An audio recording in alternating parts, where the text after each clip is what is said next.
Hey everyone, this is John of Earthshine Software, developers of Dashcam Viewer, and today I'm going to show you a graphic example of why it's a good idea to have a dashcam setup in your car. I'm going to go ahead and start loading some movie files that were stored by my Street Guardian SG9663 Pro. Go ahead and load those into the software. So this is Dashcam Viewer software, and I never thought I'd have to use the software on myself. This is an unfortunate situation, but I think it's going to end with a silver lining.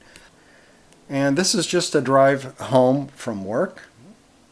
So right now, nothing unusual happening. I can kind of resize things. It is nighttime here, so it's dark, a little bit hard to see.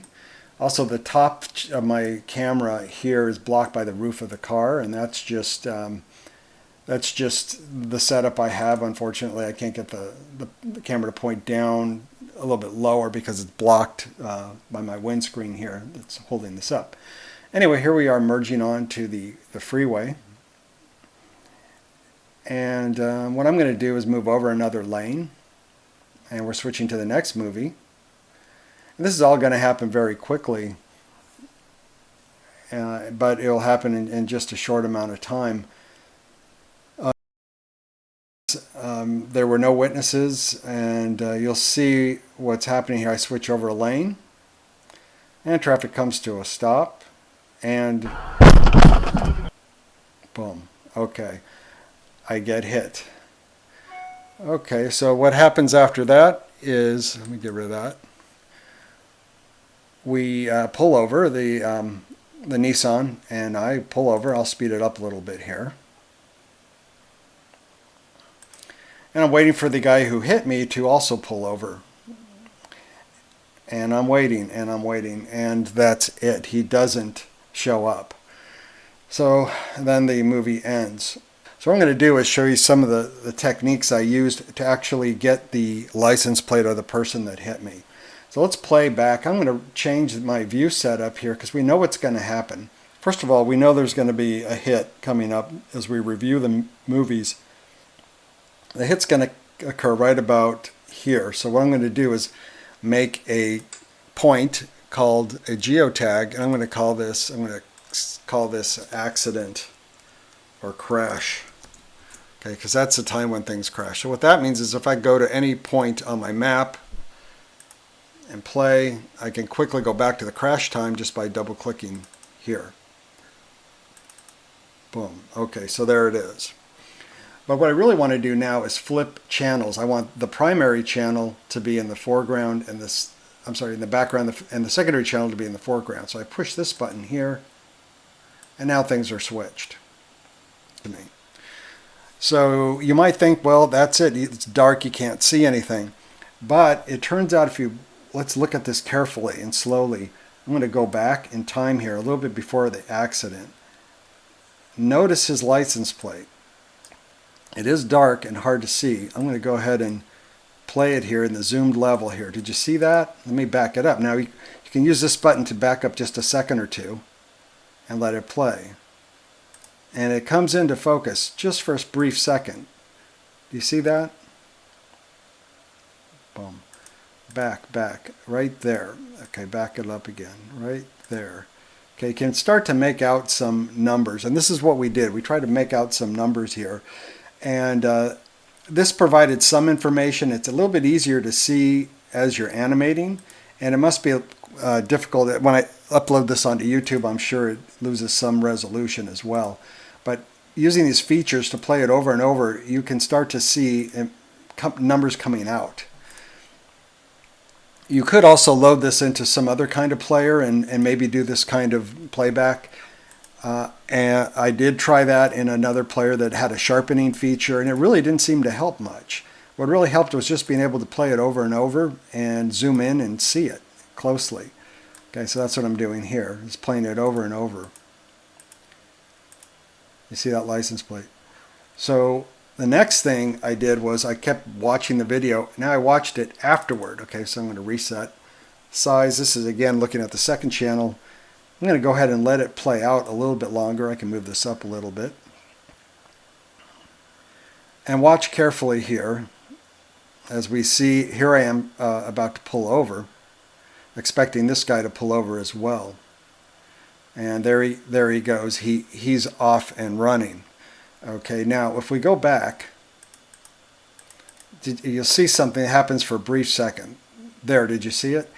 I had my hazard lights on and they were blinking, and they lit up his license plate very briefly, but enough for us to get a freeze frame on it and get a partial identification.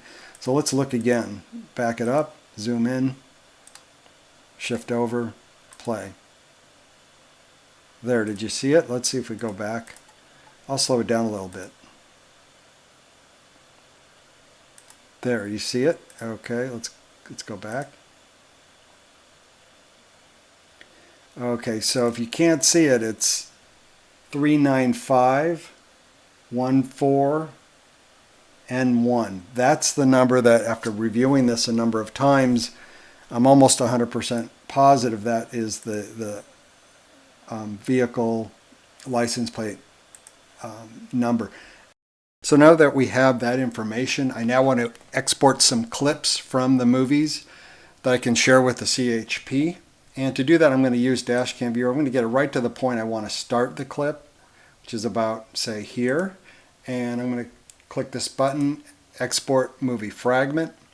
And it gives me a start time, which is the current time, and the stop time I can put, or duration. So I'm going to go ahead and put in 49 seconds or so. So that'll get me almost to the end. The movie duration is about 59 seconds. I'm going to have a playback rate of 1.0 and not include the audio for this. They probably don't want to hear what I had to say when I got hit. So I'm going to go ahead and click Export Clip and then click Open. And it asks me if I want to export this clip as picture-in-picture. Playback rate will be 1x. So I'm going to say yes. And while it's exporting, I just want to let folks know that you have to use the GPL version of FFmpeg to do this. That's a helper program for Dashcam Viewer. There's instructions on how to install it, but normally just doing this without installing that free version of FFmpeg, the GPL version, you cannot do the picture-in-picture export. So I'm going to go ahead and let this finish. Okay, now it's done. It created the movie. This is the name of the movie, and it says Reveal in Finder. I'll say yes. And it takes me to the movie. I'm going to double click on it, run it in the player. This is QuickTime Player.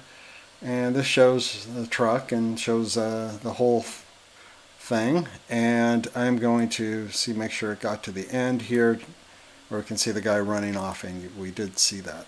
Okay. There he goes. Last thing, I'm going to go ahead and make a short clip from the second camera pointing rear toward the license plate and record it in slow motion so that I can give it to the CHP and they can examine it. So what I'll do is I'll go ahead and get to the point where I want to record. I'll switch to, this is the second channel, first channel, second channel solo. Okay, so I'll get to a point where, let's say, it was right around here where it backs up. Okay, so let me back it up a little bit. Back it up. Back it up. Okay, so from here I'm going to go ahead and export the clip. I'll just make it, say, 3 seconds at half speed. Whoops, I want to get rid of the audio. Export. And the movie's created. Let's go ahead and take a look. Shrink it down. And there you see the plate. Try it again. So we've isolated the plate now. And that's it.